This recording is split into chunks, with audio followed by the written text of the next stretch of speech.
Welcome to Forbes Straight Talking Cyber. This week we're looking at Facebook once again, who appear to be making some changes to the way that the algorithm works, and this could impact your news feeds and advertising. And we're going to look at the security and privacy aspects of that. And also, do you use Gmail? Chances are you do, because there are around 1.8 billion active Gmail accounts in use at the minute. So in that case, are you securing it properly? That's what we're going to find out. Okay, so good place to start. News this week about Facebook. Facebook's been under a lot of pressure recently. Over the last year or so, we've had increased regulatory scrutiny alongside Apple's privacy changes, really impacting ad revenues and real money. We're talking about losses of kind of 10 billion for Facebook at least. So this week, news came out that the news feed on Facebook is going to change, and the way it's going to change is it's going to be much more similar to TikTok. So lots of content, lots of scrolling, keeping you on there for longer. So by that, do they mean similar to TikTok, but also similar to Instagram, where they've already implemented some algorithmic changes, again, supposedly to make it more TikTok-like, to appeal to that TikTok audience? I'm not a huge Instagram user, but I've noticed since that change that I'm getting fed an awful lot more adverts. Yeah, I do use Instagram, actually. It's a guilty pleasure, and I'm being fed a lot of videos.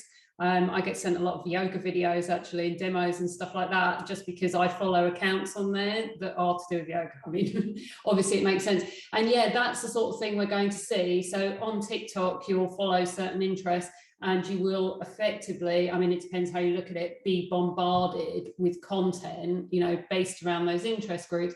And as a result of that, you can be served advertising. It's much more broadly focused. It's much more kind of volume focused advertising. And it's because Facebook's been forced to move away from this kind of social mapping. I mean, to an extent, because Facebook's got all this data anyway, and we mustn't forget that. So you can do, I'm right in thinking on Instagram, you can do like a survey. So you can choose between A and B, right? So you could say, would you rather be spied on by China or Facebook? And then I guess you'll know, right?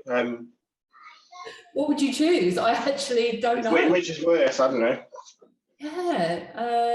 Yeah. So I guess that is your option in the end. But the thing is, with Facebook, it wants to attract these younger users, and younger users are people who use TikTok. I mean, for me, I know a lot of people at my age do use TikTok, but I find it incredibly confusing. And also, I find it quite intense as a platform because of this kind of addictive scroll, and because it throws content at you in this way.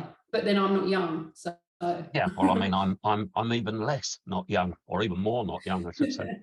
But yeah, I use TikTok. I use TikTok of an evening as a sort of, as you say, guilty pleasure, to wind down. But I don't use it as a social network in any way whatsoever. All I do is I just scroll through funny videos. That's it, which is fine. There's a place for that, but I'm not sure that's what Facebook should be. Yeah, well, that's what they're trying to do, is not be a social network anymore. But I think the thing is with Facebook is they're ostracizing a lot of their users in that way, because Facebook users are older. They want younger users, but why not take advantage of the users they have who are older and who are on there to kind of catch up with friends and kind of, I don't know, be influenced by political ads. It's quite a big change for them, and it will be interesting to see how it goes, because at the end of the day, Facebook is absolutely desperate. It needs to find new ways of targeting people and making money for its advertisers. And if this is the way, then maybe it will work. I mean, we've got to remember that Facebook's got a lot more users than TikTok, 3, 4, 5 times as many actually. TikTok's 500 million, I believe, and Facebook's on like 2.something billion. So, you know, it might work. Yeah, I mean, I think the whole Metaverse thing that they're looking at as well, the Oculus stuff, the VR stuff, yeah, that's been tried so many times in the past. I was a member of Second Life. I had a character, an avatar in Second Life for years and years. And, you know, how long ago was that? 15, 20 years ago, and it never worked. Lots of people have tried it. It's never worked, and I don't think it's going to work now. So yes, Facebook are going to need to find something that does work, and maybe this will be it. Who knows? Metaverse has had a lot of bad press as well, hasn't it? Because we've had people being sexually harassed in metaverses, which has really hit the headlines. I wrote a book for the Science Museum probably 15 years ago now, and it looked at the psychology of who we are when we're online in these type of virtual environments and how that relates to who we are offline. And I did a lot of interviews with people, a lot of interviews with users. And sexual harassment, I mean, it goes beyond sexual harassment, and it's really abusive, was rife then. It will always be rife. And, you know, it's something that's very difficult to control.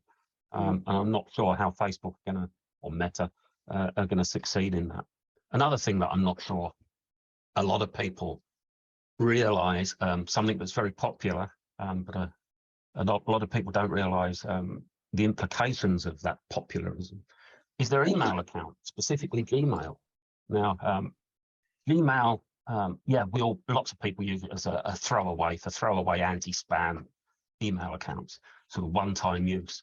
But for active accounts, there's 1.8 billion active Gmail accounts, according to the latest figures I could find for 2022. And if you want to put that in some kind of perspective, there are also an estimated 4.25 billion email accounts, email users across all platforms and applications. So that means that Gmail represents about 20% of those, which is a huge amount in this market. So it's no surprise that Gmail is also a favoured target for malicious actors. Scroll back 3 months, 4 months, and there were reports of a state-sponsored Chinese threat group that was specifically targeting personal Gmail accounts of people associated with the US government, for example. But it's not just those high-value targets that are in the crosshairs, because unlike your work email, personal Gmail accounts tend to stay in use with the same address for years and years and years. And it was launched in fact, I think it was the 1st of April, 2004, Gmail was launched. And so it's become like a valuable vault of data that can be used to launch ongoing attacks, like against normal people, against people like you and me. So the question then that needs to be asked is, how can you secure Gmail, and is it secure enough? So how can you secure Gmail? Obviously, you need strong passwords. You should use a security key to unlock your account, ideally. Is there anything else? And what's being said? Yeah, there's tons. I mean, right, so business email accounts tend to be better secured than personal ones by default. That's a given. And it's sort of the same with Gmail. If you're an enterprise user of Gmail, the administrators will lock down the accounts according to their risk profiles. But it's also this lack of security compared to business accounts by default is one of the reasons that attackers go after Gmail accounts, personal Gmail accounts. So you've got all this data that you've built up over years that's hugely important and valuable for informing targeted phishing attacks. But also, if you think about this, what happens when you want to reset the password for anything? That password reset link gets sent to your email. So it doesn't take a genius to calculate the impact of that. So for most people, you're right, there's two things that Gmail security comes down to, and that's a unique and strong password in the first place, so a password manager is your friend, again, not only in setting that password, but using it. And also you need to make sure that your two-step verification is enabled for Gmail, which you may well have already been prompted to change your Google account to 2FA enabled, because they started ramping out an opt-out rather than opt-in process in November last year. But those are just the givens. There's a huge number more things you can do. And I'd suggest that you start with Google itself. To use Gmail, you have to have a Google account, and the Google account is the important thing here. So go and do a Google account security checkup. It's from Google itself. It's really quick and painless. It takes a few minutes, and they're a really important few minutes. So it'll recommend security actions. that you need to take that could improve your security. It will show you the devices that have logged into your account, from where and when they did. So you can see if anything that you don't recognize is using your Gmail account, which would be a real red flag that somebody's already compromised it. You can detail the apps, third-party apps that use your account, and take that opportunity to disconnect the ones that you don't use or you don't recognize. And it'll also highlight any sensitive Gmail settings you're using and come up with suggestions for what you can do there as well. Isn't it? I mean, there's similar with Gmail and Chrome, I guess. It's not locked down by default because its purpose is monetizing its user base. Yeah. And as with everything, when you look now at the choice available to users, and if you play the Apple versus Google contrast, we've seen in the last 18 months innovations in Apple Mail. It's mail client, not necessarily its mail service, which is important, right? In terms of stopping tracking and providing alias email addresses, so you are not being tracked by your identity and all the rest of it. And again, it's the same with Safari versus Chrome and the rest of the apps. It's just you make a decision as a user if you want to subscribe to services run by businesses that survive by monetizing your data. That's what they're going to do. And if you want to subscribe to services where you pay for it in a different way, you will be better protected. That is not going to change. And I think we saw the same thing with Chrome a year ago. We covered it extensively.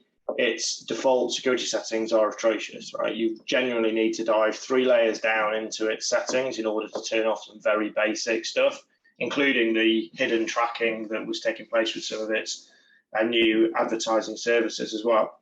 Well, I just think we talked a lot last year about the stark choices for users, and this is the same thing again. Yeah, I think that it's important to separate privacy and security to a large degree. They are different, although there is some intersection there between the two. But if you're privacy minded, privacy focused, then obviously I'd suggest Gmail isn't the email service you should be using. But if you are using it and you've made that informed choice, and informed is a key word here, and you're using Gmail, then you do need to secure it. But even that, when you come to that process, it's not as straightforward as you might think. Let's look at something that does cross over with privacy and security, which is end-to-end encryption. Your Gmail messages aren't end-to-end encrypted. Yeah, they'll use TLS, which gives you some protection, but it's not end-to-end encryption. Yes, you can use something called, and this amazingly still 5 years on, lots of people don't even know it exists. You can use confidential mode when you're composing a message in Gmail. And Kate, I think you wrote about this in 2019, I think it was. And confidential mode looks great because you can opt to set a timeout, so a self-destruct on your message that you send. You can opt to prevent forwarding or printing or downloading of a message. You can even opt to require a one-time passcode before the recipient can open the message. And it all sounds great, apart from the fact that it's not truly confidential, in the sense that those messages still aren't end-to-end encrypted. Google can still see what's being sent and use that for the purposes that they use that data. Even if you self-destruct an email in confidential mode, it sits in your sent box for ages, which can also then be scanned, etc. The EFF, I think, were pretty vocal in saying, don't use confidential mode if you want your emails to be truly confidential. And don't use Gmail if you want your emails to be truly confidential either. I mean, there are third-party add-ons. You can get an add-on for your Gmail, which will encrypt, do proper encryption of all your messages. But there are things that the type of person that typically uses Gmail uses it for ease of use. They don't use it for, they're not thinking about, my messages need to be encrypted. They just want all the benefits that you get from Gmail. It's quick, it's easy to use, and that's it. That's as far as they go. Yeah, it's that security versus functionality argument, isn't it? And it's very difficult to get with these kind of very consumer-based data collecting, really inherently insecure products.